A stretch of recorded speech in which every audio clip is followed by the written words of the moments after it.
பூ, பிச்சைக்காரன், சிவப்பு மஞ்சள் பச்சை இதெல்லாம் ஒரு உதாரணம். இயக்குனர் சசி அவர்களை அன்புடன் மேடைக்கு அழைக்கிறோம்.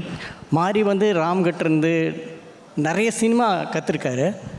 நான் ஒரே விஷயம் சொல்ல வர்றது என்னென்னா, மாரி என்றைக்குமே தோக்க மாட்டார், என்றைக்குமே தோக்க போகிறதில்ல. பிகாஸ்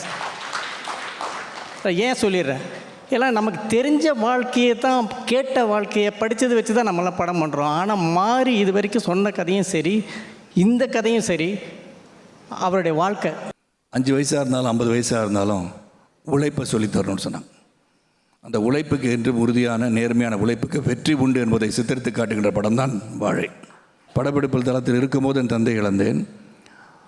அதுலேருந்து மீண்டு வருவதற்கு முன் ஒரு ஆக்சிடெண்ட்டில் எங்கள் அண்ணனை இழந்தேன்.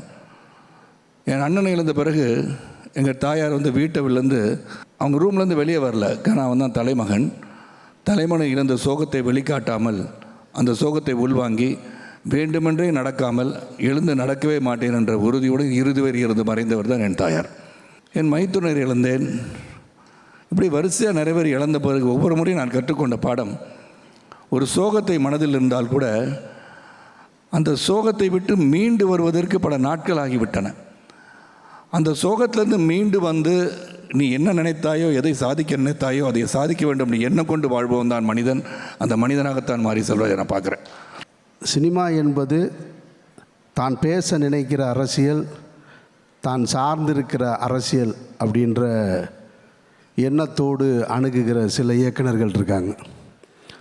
அது வெற்றிமாறன் இருக்கார், ரஞ்சித் இருக்கார், அந்த வரிசையில் மாரி செல்வராஜ் இருக்கார். நானெல்லாம் திரையில் அரசியல் பேசுகிற ஆள் கிடையாது, தரையில் மட்டும்தான் பேசுகிறது, அதனால் திரைக்கு போகிறதில்ல. அந்த வகையில் வாழை மாரி செல்வராஜ் பேச நினைக்கிற அரசியலாகத்தான் அந்த படத்தை பார்த்தேன்.